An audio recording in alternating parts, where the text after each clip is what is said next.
എല്ലാവർക്കും ഡെലിഷ്യസ് റെസിപ്പീസിൻ്റെ പുതിയൊരു വീഡിയോയിലേക്ക് വീണ്ടും സ്വാഗതം. ഇന്ന് എനിക്കിവിടെ ഒരു ചക്ക കിട്ടിയിട്ടുണ്ട്. നല്ല മധുരമുള്ള വരിക്കച്ചക്കയാണ് കിട്ടിയിരിക്കുന്നത്. അപ്പോൾ ഇതുപയോഗിച്ചിട്ട് ഇന്ന് ഞാൻ ചക്കപ്പൊരിയാണ് തയ്യാറാക്കാൻ പോകുന്നത്. അപ്പോൾ 10 ചക്കച്ചുളയാണ് ഇവിടെ ഞാൻ എടുത്തു വെച്ചിരിക്കുന്നത്. ഇതിൻ്റെ കുരുവൊക്കെ നീക്കിയ ശേഷം ഓരോന്നും രണ്ടായിട്ടാണ് കട്ട് ചെയ്തെടുത്ത് വെച്ചിരിക്കുന്നത്. ഇനി ഇതിനാവശ്യമായിട്ടുള്ള ഒരു ബാറ്റർ നമുക്ക് തയ്യാറാക്കിയെടുക്കണം. 3 ടേബിൾ സ്പൂൺ ഗോതമ്പ് പൊടിയാണ് ഞാനിപ്പോൾ ചേർത്തത്. ഇതിന് പകരം മൈദയും ഉപയോഗിക്കാം. 1 ടേബിൾ സ്പൂൺ നിറയെ അരിപ്പൊടിയാണ് ഇപ്പോൾ ചേർത്തത്. 1 ടീസ്പൂൺ റവയും കൂടി ചേർക്കുന്നുണ്ട്. ഇത് നല്ലൊരു ക്രിസ്പിയായി കിട്ടാൻ വേണ്ടിയിട്ടാണ് ഈ റവ ചേർത്തത്. 1 നുള്ള് ഉപ്പും 2 നുള്ള് മഞ്ഞൾപ്പൊടിയുമാണ് ഇപ്പോൾ ചേർത്തത്. നമുക്ക് പഞ്ചസാരയാണ് അടുത്തതായിട്ട് ചേർക്കേണ്ടത്. ചക്കയുടെ മധുരം നോക്കിയിട്ട് വേണം പഞ്ചസാരയുടെ അളവ് തീരുമാനിക്കാനായിട്ട്.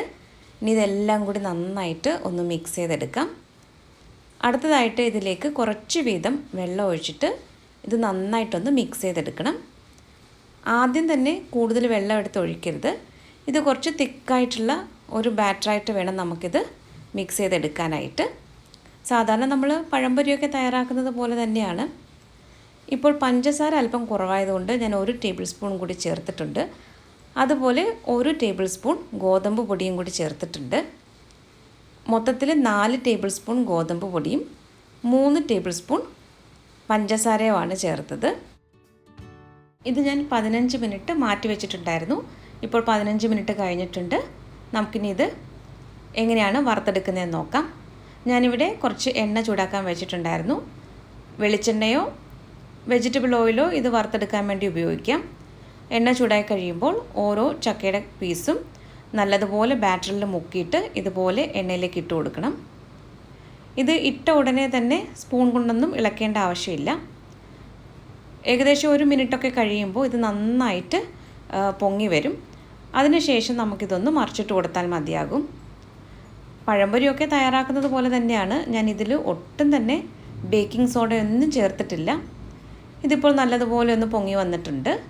നമുക്കിതെല്ലാം ഒന്ന് തിരിച്ചിട്ട് കൊടുക്കാം. ഇനി 2 വശവും കളറൊക്കെ ഒന്ന് മാറി ഒരു ഗോൾഡൻ കളറൊക്കെ ആകുമ്പോൾ നമുക്ക് എണ്ണയിൽ നിന്നും എടുത്തു മാറ്റാം. വളരെ ടേസ്റ്റി ആയിട്ടുള്ള ഒരു ഈവനിങ് സ്നാക്കാണിത്. അപ്പോൾ ഇനി ചക്കയൊക്കെ കിട്ടുമ്പോൾ ഇതുപോലെ ഒന്ന് എല്ലാവരും ഒന്ന് ട്രൈ ചെയ്ത് നോക്കണം.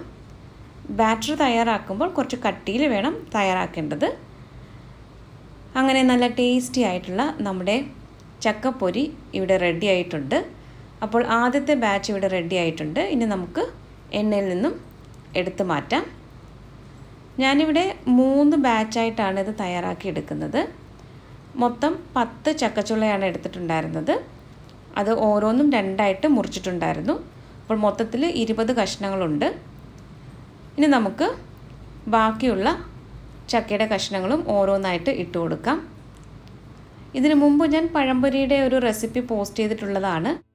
താല്പര്യമുള്ളവർക്ക് ആ വീഡിയോ ഒന്ന് കാണാവുന്നതാണ്. അപ്പോൾ ഇവിടെ സെക്കൻഡ് ബാച്ചും ഇവിടെ നന്നായിട്ട് പൊങ്ങി വന്നിട്ടുണ്ട്. ഇനി നമുക്കിത് ഓരോന്നും തിരിച്ചിട്ട് കൊടുക്കാം. വളരെ ടേസ്റ്റി ആയിട്ടുള്ള ഒരു നല്ല ഈവനിങ് സ്നാക്കാണ്. അപ്പോൾ എല്ലാവരും ഇതുപോലെ ഒന്ന് ട്രൈ ചെയ്ത് നോക്കുമല്ലോ. റെസിപ്പികളൊക്കെ ഇഷ്ടമാകുന്നുവെങ്കിൽ നമ്മുടെ ചാനൽ കൂടി ഒന്ന് സബ്സ്ക്രൈബ് ചെയ്യാൻ മറക്കരുതേ. അപ്പോൾ മറ്റൊരു നല്ല റെസിപ്പിയുമായിട്ട് വീണ്ടും വരാം. താങ്ക്